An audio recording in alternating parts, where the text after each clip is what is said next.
अच्छा, flow chart किस तरीके से वर्क कर रहा होता है on the basis of books of original entry. क्या हमारे सबसे टॉप पे आएगा हमारी ऑल बिजनेस ट्रांजेक्शन्स, क्या हमारी तमाम बिजनेस ट्रांजेक्शन्स जो है वो ऑन द टॉप आ गई। उसके बाद हमने उन बिजनेस ट्रांजेक्शन्स को क्लासीफाई करना शुरू कर दिया, कैटेगराइज करना शुरू कर दिया। ठीक है, क्या हमने ये किया कि जो ट्रांजेक्शन्स एक नेचर की हम उन्हें एक साइड पर लिखें, जो अदर नेचर की हम उनको दूसरी साइड पर लिखें। तो उस क्लासिफिकेशन की बेस पे जैसे अभी हमने पहले डिस्कस किया कि हमारी क्रेडिट सेल्स भी होती हैं, क्रेडिट परचेजेस भी होती हैं, हमारे पास कैश की रिसीट और पेमेंट भी होती है। उसके अलावा हमारे पास जो क्रेडिट सेल्स और परचेजेस होती हैं उनसे रिलेटेड रिटर्न्स भी आती हैं। रिटर्न इनवर्ड भी हो सकता है और रिटर्न आउटवर्ड भी हो सकता है। अब क्रेडिट सेल्स मीन कि जो सेल्स आपने की हैं वो उसके अभी आपने कोई भी कैश रिसीव नहीं किया, instead you have given the credit to that particular person और द कस्टमर, कि उस कस्टमर ने आपने उसको जो प्रोडक्ट्स हैं वो तो प्रोवाइड कर दी हुई हैं, बट ये hasn't paid you the money in cash, irrespective कि आपको कैश पे नहीं किया, but your account receivables have been head through this transaction. आपने प्रोडक्ट दी, कस्टमर को सेल की और उसने आपको कैश नहीं दिया, तो उसके अगेंस्ट आपके अकाउंट रिसीवेबल्स जनरेट हो गए कि अब आपने उस पर्टिकुलर कस्टमर से इतने पैसे जो है वो in lieu of that particular transaction आपने लेने हैं। तो जो क्रेडिट सेल्स होंगी वो हम enter in sales day book कर देंगे, जो कि हमारी सेल्स की डे बुक होगी, हम उसमें एंटर कर देंगे और उसके थ्रू हम अपने अकाउंट रिसीवेबल्स को हिट कर रहे होंगे या शो कर रहे होंगे कि हमारा अकाउंट रिसीवेबल्स का बैलेंस इंक्रीज हुआ है विद दैट पर्टिकुलर अमाउंट। अब अकाउंट रिसीवेबल्स का बैलेंस हमारे पास किस नेचर में रिकॉर्ड होना चाहिए कि वो डेबिट होगा या क्रेडिट होगा। तो हमने जैसे पहले डिस्कस किया कि हमारे एसेट्स जब भी इंक्रीज होंगे हम उनको डेबिट कर रहे होंगे, तो account receivables is the sub head of the assets. तो अकाउंट रिसीवेबल्स इंक्रीज हो रहे हैं, तो हम इस वाले ट्रांजेक्शन में अकाउंट रिसीवेबल्स को डेबिट साइड पर अमाउंट लिखकर शो करेंगे, क्योंकि हमारे अकाउंट रिसीवेबल्स इंक्रीज हुए हैं विद दिस पर्टिकुलर ट्रांजेक्शन। इसी तरह क्रेडिट परचेजेस आती हैं। जिस तरह क्रेडिट सेल्स में आपने प्रोडक्ट्स दिए हैं और आपने कैश रिसीव नहीं किया, इंस्टेड आपके अकाउंट रिसीवेबल्स जनरेट हुए, इसी तरह क्रेडिट परचेजेस में आपने अपने सप्लायर से प्रोडक्ट्स परचेज कर ली, लेकिन आपने उसको कैश नहीं पे किया और उसके अगेंस्ट आपके अकाउंट पेएबल्स जनरेट हुए, and account payables are the part of the liability side. ठीक है, तो अकाउंट पेएबल्स आपके इस पर्टिकुलर ट्रांजेक्शन में अकाउंट पेएबल्स इंक्रीज हो रहे हैं। अब आपने कैश नहीं दिया और आपने प्रोडक्ट्स ले ली हुई हैं, तो जो अकाउंट पेएबल्स आपके जनरेट होंगे they will increase in your liabilities. और जैसे ही वो इंक्रीज इन योर लाइबिलिटीज आएगा, तो increase in liabilities is represented by the credit note. तो आपने क्रेडिट जो है वो उसके साथ इंक्रीज कर दिया। अब मूव करते हैं return inwards and return outwards पर। रिटर्न इनवर्ड जो है वो आपके in return inward day book. अब रिटर्न इनवर्ड कौन से होंगे और रिटर्न आउटवर्ड्स कौन से होंगे। देखिए, सिंपल मीन्स क्या है कि रिटर्न इनवर्ड कि जो आपने सेल्स की हुई है, आपको उन सेल्स में से कुछ रिटर्न्स रिसीव हो सकते हैं। इट मीन्स कि आपका जो कस्टमर आपसे चीज़ें खरीद कर लेकर गया हुआ है, मे बी वो उनमें से कुछ चीज़ें जो है वो आपको वापस कर जाए फॉर एनी रीज़न के वो उसके पर्टिकुलर यूज़ में नहीं आ सकी, या फिर उनमें कोई फॉल्ट हो या कोई भी चीज़ हो। तो आप अपनी रिटर्न इनवर्ड की जो डे बुक होगी उसमें आप अपने जितने भी रिटर्न्स रिसीव करेंगे refers to your credit sales या सेल्स के, वो आप इसमें एंटर कर देंगे। और रिटर्न आउटवर्ड वो होंगे जो आपने परचेजेस किए हैं फ्रॉम योर सप्लायर्स, और आपने उसमें से कुछ परचेजेस जो है वो रिटर्न करनी है अपने सप्लायर्स को फॉर एनी पर्टिकुलर रीजन, तो वो आपके रिटर्न आउटवर्ड्स में आ जाएगी। तो आप अपने रिटर्न आउटवर्ड्स में उनको प्लेस कर दें for that particular day book. उसके बाद कैश रिसीट्स और पेमेंट्स में जो है वो आपके पर्टिकुलर कैश रिलेटेड ट्रांजेक्शन जो है वो एंटर होंगी। सेल्स आपने की कैश पर, आपने इधर लिख देनी है। आपने परचेजेस की कैश पर, आपने इधर लिख देनी है। तो आपकी जो कैश बुक है वो पर्टिकुलर आपके कैश की ट्रांजेक्शन्स को जो है वो हिट करनी होगी। और अदर टाइप ऑफ जो डे बुक है उसमें आपने उसको एंटर जनरल में कर देना है, और उसमें all other type of transaction जो कि आपके जनरल ऑपरेशंस को और बिजनेस को कैरी करने के लिए यूज हो रही होंगी, कोई एक्सपेंसेस हो रहे होंगे या और भी डिफरेंट चीज़ें हो रही होंगी, तो तमाम की तमाम आप अपने जर्नल में जो है उसको एंटर कर देंगे। अब हमारे जर्नल्स जो हमारे हमने डे बुक्स यूज़ की, ओरिजिनल एंट्री जिसमें हमने प्लेस की थी, उनको स्ट्रीमलाइन करते हुए, फर्दर समराइज करते हुए हमने उनको लेजर्स में मूव कर देना है। और पर्टिकुलरली रीज़न क्या होती है कि हम लेजर्स में मूव करते हैं, एक तो हम डबल एंट्री अकाउंट्स का को फॉलो करते हुए लेजर्स में करते हैं, और दूसरा ये कि हम और ज़्यादा प्रिसाइज जो है अपने अकाउंटिंग ट्रांजेक्शन्स को करना शुरू कर देते हैं, और ज़्यादा बेहतर फॉर्म में अपनी डे बुक से एंट्रीज जो है वो लेजर्स में प्लेस करना शुरू कर देते हैं। अब जो डे बुक्स की हैं ऑलरेडी डिस्कस हम कर चुके हैं कि सेल्स डे बुक में जो ट्रांजेक्शन आपकी क्रेडिट सेल्स से रिलेटेड होंगी वो प्लेस हो जाएंगी, परचेजेस डे बुक में आपकी क्रेडिट परचेजेस आ जाएंगी, रिटर्न इनवर्ड्स में जो भी आपके सेल्स रिटर्न्स होंगी वो आ जाएंगी, रिटर्न आउटवर्ड्स में जो आपने परचेजेस किए हैं उनमें से जो भी रिटर्न कर रहे होंगे वो हो जाएंगी, कैश बुक में पर्टिकुलरली कैश ट्रांजेक्शन आएंगे, और जर्नल बुक में आपने जो भी और टाइप की ट्रांजेक्शन्स की हैं वो जर्नल बुक में आप प्लेस कर देंगे। उसके बाद आपने इन तमाम जो बुक्स में एंट्रीज की हैं उन तमाम को आपने लेजर्स में मूव करना शुरू कर दिया। इनिशियली जो हमारी सिलेक्शन है या एंट्रीज हैं वो हम उनको बुक्स ऑफ ओरिजिनल एंट्री में प्लेस कर देते हैं, फिर उन्हीं एंट्रीज को we may summarize them, and the summary information is then entered using the double entry system into the accounts which are referred to the ledgers. तो ledgers में move करने का हमें बेनिफिट क्या होता है, एक तो डबल एंट्री सिस्टम को फॉलो कर लेते हैं, दूसरा हमारे पास एक समराइज्ड फॉर्म जो है वो प्लेस हो जाती है। इसका मतलब हुआ कि डे बुक से अब हमने लेजर की तरफ मूव करना है। अच्छा, depending on the nature of the day book और the category of the day book के किस डे बुक को पर्टिकुलरली हमने लेजर में मूव करना है, तब हम सेलेक्ट करते हैं कि हम किस लेजर की तरफ मूव करेंगे। हमारे पास नॉर्मली 3 टाइप्स के लेजर्स प्लेस हो रहे होते हैं, सेल्स लेजर, परचेजेस लेजर और जर्नल लेजर। अब हमारे पास सेल्स लेजर में क्या चीज़ आ जाती है कि हमने जितने भी कस्टमर्स के पर्सनल अकाउंट्स हैं, ठीक है, जिसमें हमारे पास सेल्स से रिलेटेड अकाउंट्स आ रहे होंगे, वो हमारे सेल्स लेजर में प्लेस हो जाएंगे, जिनको हम पर्सनल अकाउंट्स या अकाउंट रिसीवेबल्स कह रहे थे। फिर परचेजेस लेजर में जो भी हमारे सप्लायर्स के पर्सनल अकाउंट्स होंगे जिनमें हमने अकाउंट पेएबल को ऐड किया था, हमने वो परचेजेस लेजर में कर दी। और जर्नल लेजर में जो भी हमारे other remaining double entry accounts होंगे जो कि रिलेट कर रहे होंगे एक्सपेंसेस से या नॉन करंट एसेट्स के साथ, कैपिटल के साथ, उनको हम हमारे जर्नल लेजर में जो है वो प्लेस कर देंगे। अब हमारे पास लेजर में प्लेस करने का बेसिक पर्पस क्या हुआ कि हमारे पास नेचर ऑफ द अकाउंट्स जो है वो चेंज होना शुरू होगी, मतलब अब हम पर्सनल और इम्पर्सनल अकाउंट्स की डिस्कशन में इन्वॉल्व होना शुरू हो गए कि हमने अपने पर्सनल अकाउंट्स कौन कौन से लेजर्स में प्लेस करने हैं, और हमारे इम्पर्सनल अकाउंट्स हैं या नॉमिनल अकाउंट्स हैं या रियल अकाउंट्स हैं वो हमारे किस लेजर में प्लेस हो जाएंगे।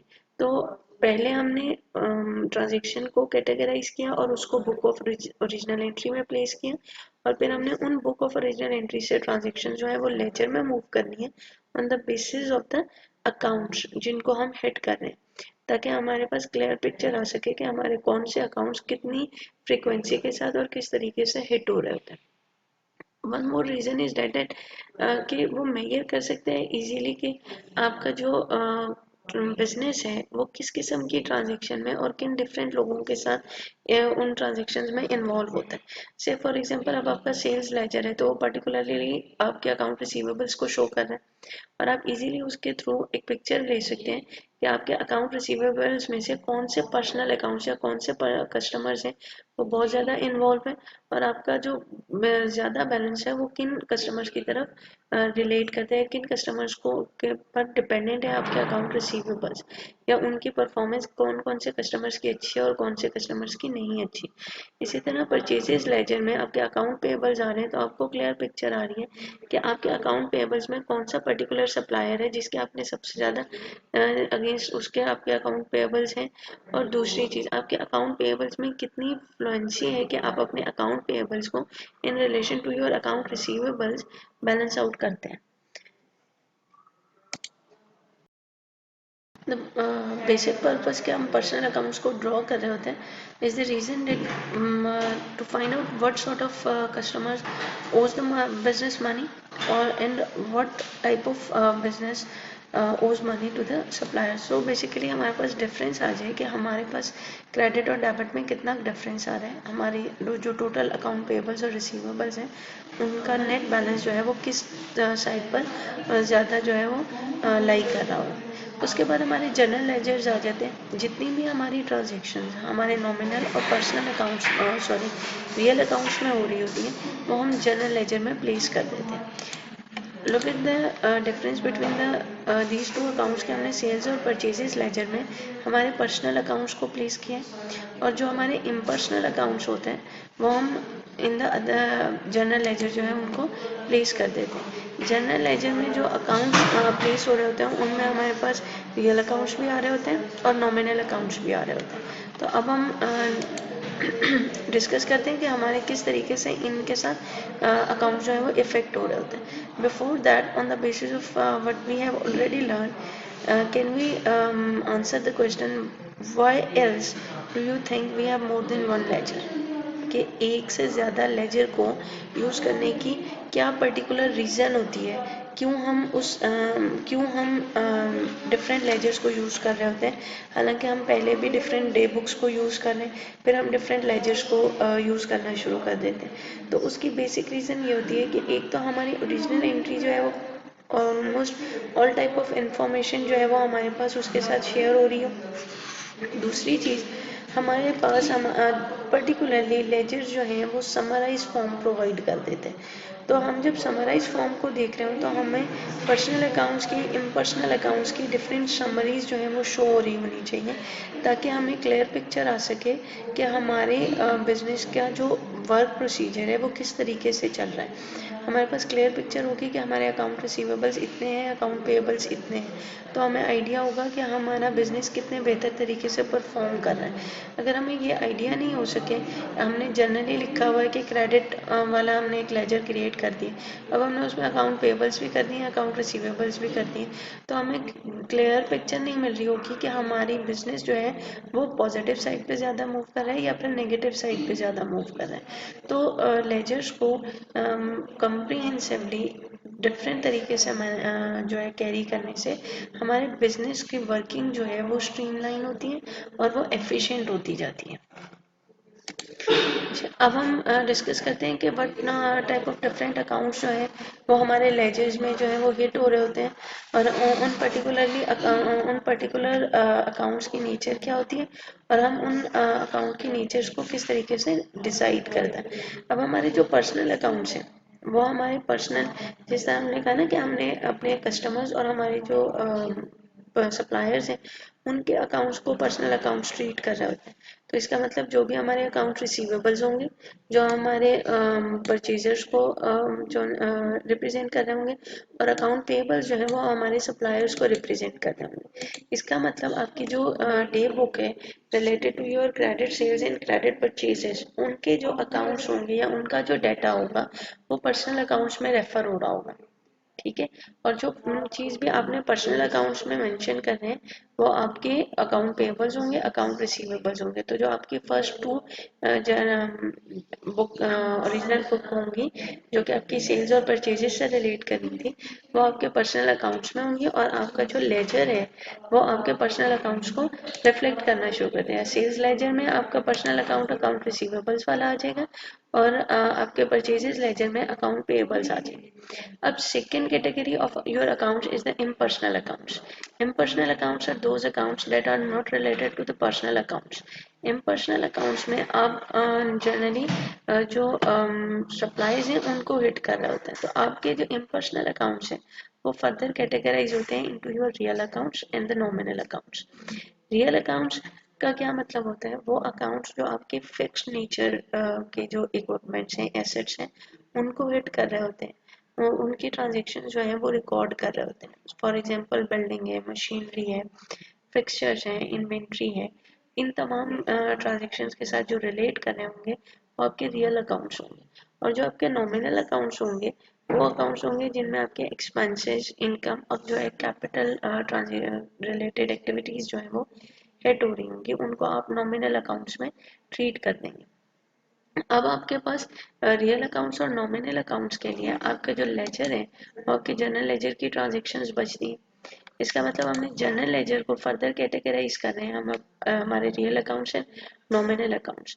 और हमारे पास 3 बुक्स ऑफ ओरिजिनल एंट्री अभी रिमेनिंग है। हमारे पास कैश बुक है, तो हमारे कैटेगराइज हो जाएंगे रियल अकाउंट्स और नॉमिनल अकाउंट्स में।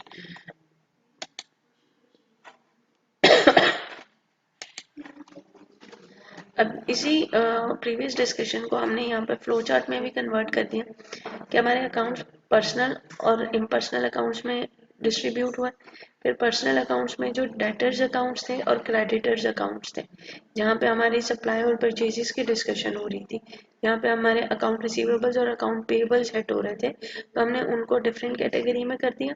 और हमारे डिफरेंट लेजर जो है सेल्स लेजर और परचेजेस लेजर, हमने उसमें उसको प्लेस कर दिया। उसके बाद हमारे इम्पर्सनल अकाउंट्स आ गए। इम्पर्सनल अकाउंट्स में रियल अकाउंट्स हैं, नॉमिनल अकाउंट्स हैं।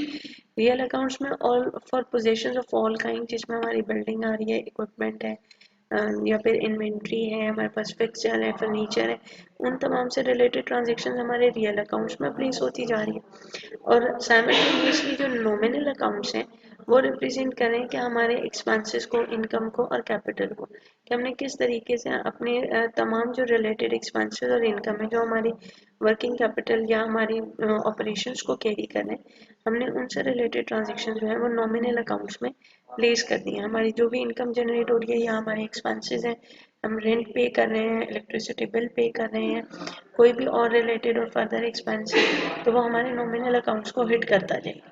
तो इन अकाउंट्स के बेसिस पर, इस डिस्ट्रीब्यूशन के बेसिस पर हम अपने लेजर्स को डिज़ाइन करते हैं और फिर हम लेजर्स में इन तमाम जो है अकाउंट्स के ट्रांजेक्शन्स को उनको प्लेस करते जाते हैं। तो बुक्स ऑफ ओरिजिनल एंट्री से जो ट्रांजेक्शन या जो स्टेप हमने स्टार्ट किया था, हम उस बुक ऑफ ओरिजिनल एंट्री से मूव करेंगे लेजर्स में। लेजर्स में हम इन अकाउंट्स के बेसिस पे डिस्ट्रीब्यूशन करेंगे और फिर अब हम लेजर से मजीद जो है नेक्स्ट स्टेप पे मूव करते हैं, यहाँ पे हम ट्रायल बैलेंस में अपनी प्लेसमेंट जो है इन ट्रांजेक्शन्स की डेबिट और क्रेडिट बैलेंसेस को मूव करते हैं, ताकि हम इस चीज़ को भी फाइनलाइज कर सकें कि जो अभी तक हमने बुक ऑफ ओरिजिनल एंट्री और लेजर्स में जो प्लेसमेंट्स की हैं वो हमारी ठीक है और उनमें कोई भी एरर या कोई मिस्टेक नहीं है, और अगर है तो हम उसको रेफर बैक करें और उस ट्रांजेक्शन को जो है वो ठीक कर सकें। अच्छा, अब जो अभी डिस्कशन है उसके बेसिस पे, why bother with books of original entry, why don't we just enter transactions straight into the ledger. ठीक है, क्या हम फिर बुक्स ऑफ ओरिजिनल एंट्री से चीज़ें जो लेजर्स में मूव कर रहे होते हैं, हम अगर स्ट्रेट अवे लेजर में ही चीज़ों को प्लेस कर दें तो क्यों जो है हमें बुक ऑफ ओरिजिनल एंट्री की ज़रूरत नहीं पड़ेगी। तो सबसे पहली चीज़ कि हम बुक्स ऑफ ओरिजिनल एंट्री क्यों यूज़ करते हैं, फर्स्ट हैंड पे आपको जो फैसिलिटी अवेलेबल है या जिसमें आप अपनी ट्रांजेक्शन्स कर सकते हैं वो बुक्स ऑफ ओरिजिनल एंट्री। ठीक है, अब जब तक आप बुक्स ऑफ ओरिजिनल एंट्री में ट्रांजेक्शन्स प्लेस नहीं करेंगे, आप तब तक ये डिसाइड नहीं कर सकेंगे कि आपकी कौन सी पर्टिकुलर ट्रांजेक्शन जो है वो लेजर की तरफ मूव होनी चाहिए। ठीक है, तो books of original entry basically detailed version जो होता है ट्रांजेक्शन का वो आपको रिप्रेजेंट कर रहा होता है, और आपकी बुक्स ऑफ ओरिजिनल एंट्री आपको फर्स्ट हैंड पर आप ट्रांजेक्शन को एंटर करने के चांसेस और एंटर करने की अपॉर्चुनिटी प्रोवाइड करती है। उसके बाद बुक्स ऑफ ओरिजिनल एंट्री की डिटेल ट्रांजेक्शन जो है समराइज फॉर्म में आप लेजर में मूव करते हैं। मतलब पहले आपने 6, 7, 8 मुख्तलिफ जगहों पे ट्रांजेक्शन लिखी कि सीधे सीधे ये कैश की ट्रांजेक्शन है, कैश में लिख दो, ये परचेजेस की ट्रांजेक्शन परचेजेस में लिख दो, फिर सेल्स की ट्रांजेक्शन थी सेल्स में लिख दी। फिर आपने उन ट्रांजेक्शन्स की बेसिस पर आराम से डिसाइड किया कि अब मुझे किन लेजर्स में मूव करना चाहिए। फिर आपने उन बुक्स को उन लेजर्स में मूव करना शुरू कर दिया, और जो आपके पास फर्स्ट हैंड पर अच्छे तरीके से books of original entries maintain होंगी, वो आपको उतना ही समराइज्ड लेजर्स क्रिएट करने में हेल्पफुल होंगे। तो इस वजह से बुक्स ऑफ ओरिजिनल एंट्री को प्रेफर करते हैं, उनमें ट्रांजेक्शन्स नोट डाउन करते हैं और उसके बाद समराइज्ड फॉर्म जो है वो लेजर्स की करते हैं। और इसके और ज़्यादा जो है एक और बेनिफिट ये हो जाता है कि हमारे पास कोई भी ट्रांजेक्शन ओमिट नहीं होती है। आपकी कोई भी ट्रांजेक्शन आपके काउंटर सर्विसेज के दौरान आपसे मिस नहीं हो रही होगी, वो आपकी ओरिजिनल बुक्स में लिखी जा रही होगी और फिर आप आराम से उनको लेजर्स में मूव करते जाएंगे। आपकी ना कोई ट्रांजेक्शन मिस होगी और कम से कम मिस्टेक्स हो रही होंगी। फिर आपके पास लेजर में एक फुल समराइज फॉर्म जो है वो अवेलेबल होगी। This is how our books of original entry and their related accounting head जो है वो हिट हो रहे होते हैं, साथ में यूज हो रहे होते हैं। अब हम इस लेक्चर के बाद डबल एंट्री जो है सिस्टम उस वो किस तरीके से वर्कआउट कर रहा होता है और फिर हम उस डबल एंट्री सिस्टम से अपने ट्रायल बैलेंस की तरफ कैसे मूव करते हैं, हम उसको डिस्कस करेंगे। Please go through this lecture and we will have an online session at 11:45 on Friday. इंशाल्लाह कोई भी आप लोगों के इश्यूज हो, कोई भी क्वेश्चंस हो, आप लोग इस लेक्चर को सुनने के बाद उन्हें राइट डाउन करिएगा और हम ऑनलाइन सेशन में उन क्वेश्चंस को इंशाल्लाह एंटरटेन करेंगे, उनको डिस्कस करेंगे ताकि आपकी क्लैरिटी और अंडरस्टैंडिंग जो है वो और क्लियर हो सके। Thank you so much.